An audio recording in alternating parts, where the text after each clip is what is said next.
Assalamualaikum warahmatullahi wabarakatuh. Izin memperkenalkan diri. Perkenalkan, nama saya Siti Ripana Hadi Putri dengan NIM 2531031001.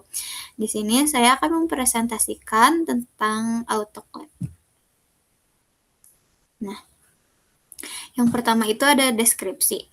Apa sih itu autoclave? Nah, autoclave itu adalah alat laboratorium yang digunakan untuk melakukan sterilisasi dengan memanfaatkan uap air bertekanan tinggi dan suhu tinggi. Alat ini umumnya digunakan di laboratorium biologi, mikrobiologi, dan medis untuk membunuh mikroorganisme seperti bakteri, jamur, virus, dan spora. Lalu ada fungsi. Nah, fungsi yang pertama itu ada mensterilkan alat laboratorium, seperti gelas ukur, cawan Petri, pipet, tabung reaksi, dan alat bedah sebelum atau sesudah digunakan. Lalu mensterilkan media kultur, media pertumbuhan mikroorganisme, misalnya seperti media agar bebas dari kontamin. Nah, lalu membunuh mikroorganisme dan spora. Autoclave efektif untuk membunuh mikroba yang tahan panas, termasuk spora bakteri yang sulit dimatikan dengan pemanasan biasa. Lalu bisa juga untuk mensterilkan bahan medis dan biologis. Digunakan di rumah sakit dan laboratorium untuk mensterilkan peralatan medis, limbah infeksius, dan bahan biologis. Lalu juga bisa menjaga keamanan dan keakuratan penelitian.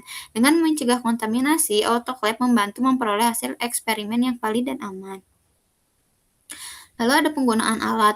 Alat digunakan untuk mensterilkan media agar larutan nutrien, alat kultur mikroba, serta limbah biologis steril sebelum dibuang. Lalu sterilisasi ini penting agar hasil penelitian akurat dan tidak terkontaminasi mikroorganisme lain. Nah, prinsip kerja alat.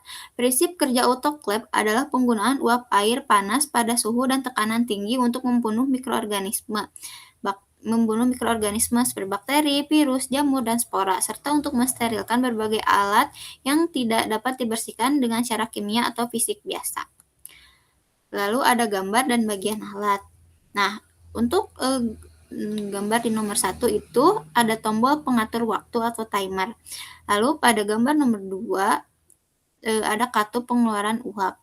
Lalu pada gambar yang ditunjuk nomor 3 itu ada pengukur tekanan. Lalu yang keempat itu ada klep pengaman, yang kelima ada tombol on off, yang keenam ada termometer, yang ketujuh ada lempeng sumber panas, yang kedelapan ada aquades, yang kesembilan ada skru pengaman, dan yang ke-10 ada batas penambahan air. Lalu cara penggunaan alat. Yang pertama itu persiapkan autoclave. Sebelum digunakan, autoclave harus dipastikan dalam keadaan kondisi bersih dan berfungsi dengan baik. Semua komponen seperti sel katup, dan alat pengukur diperiksa terlebih dahulu. Autoclave kemudian diisi air bersih sesuai dengan kapasitas yang dianjurkan. Lalu ada pengaturan suhu dan tekanan. Suhu dan tekanan disterilisasi diatur sesuai dengan jenis bahan yang akan disterilkan.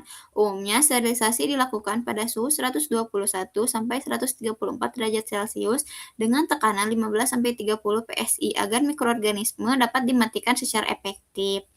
Lalu ada memasukkan bahan sterilisasi. Bahan yang akan disterilkan dimasukkan ke dalam ruang autoclave dan disusun dengan penyusun yang harus memungkinkan uap panas menjangkau seluruh permukaan bahan secara merata. Lalu ada penutupan autoclave. Nah, pintu autoclave ditutup dengan rapat untuk mencegah kebocoran uap. Sel pada pintu diperiksa kembali agar tekanan dan suhu tetap stabil selama proses sterilisasi berlangsung. Selanjutnya ada proses sterilisasi. Autoclave dinyalakan hingga mencapai suhu dan tekanan yang telah ditentukan. Proses sterilisasi berlangsung selama waktu tertentu sesuai dengan jenis dan jumlah bahan yang disterilkan. Lalu ada pendinginan dan pelepasan uap. Setelah sterilisasi selesai, autoclave dibiarkan mendingin terlebih dahulu. Pintu dibuka secara perlahan untuk menghindari paparan uap panas yang masih tersisa di dalam alat. Lalu ada pemeriksaan hasil sterilisasi. Bahan yang sah disterilkan diperiksa untuk memastikan proses sterilisasi berjalan dengan baik. Bahan harus dalam kondisi steril tanpa adanya kontaminasi atau kerusakan. Lalu ada pembersihan dan pemeliharaan. Setelah digunakan, ruang autoclave dibersihkan menggunakan disinfektan yang sesuai. Perawatan rutin sangat penting untuk menjaga kinerja autoclave dan keselamatan pengguna.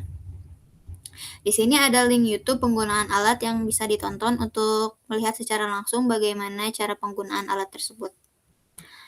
Lalu ada perawatan alat. Yang pertama itu periksa kebocoran.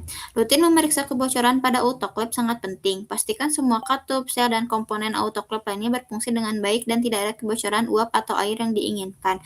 Kebocoran pada autoclave dapat mempengaruhi efektivitas proses sterilisasi dan dapat mengancam keselamatan operator.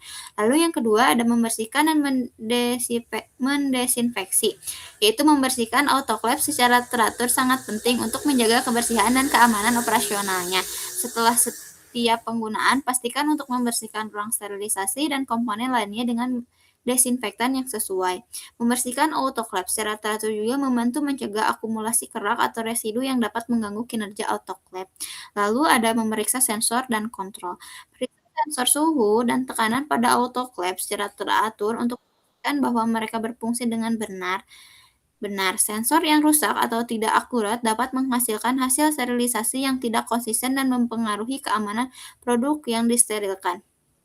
Selain itu, pastikan kontrol autoclave juga berfungsi dengan baik dan mengikuti parameter yang diatur. Lalu ada kalibrasi rutin. Melakukan kalibrasi rutin pada autoclave sangat penting untuk memastikan akurasi suhu dan tekanan yang diperlukan dalam proses sterilisasi. Dengan melakukan kalibrasi, Anda dapat memastikan bahwa autoclave berfungsi sesuai dengan spesifikasi dan memperoleh hasil sterilisasi yang konsisten. Lalu di sini ada daftar pustaka di mana saya dapat mendapatkan informasi untuk materi di atas. Nah, mungkin, sekian yang dapat saya sampaikan. Mohon maaf bila ada kata yang salah ataupun penyebutan yang kurang tepat. Mohon maaf juga bila ada materi yang kurang tepat. Mungkin sekian dari saya. Wassalamualaikum warahmatullahi wabarakatuh.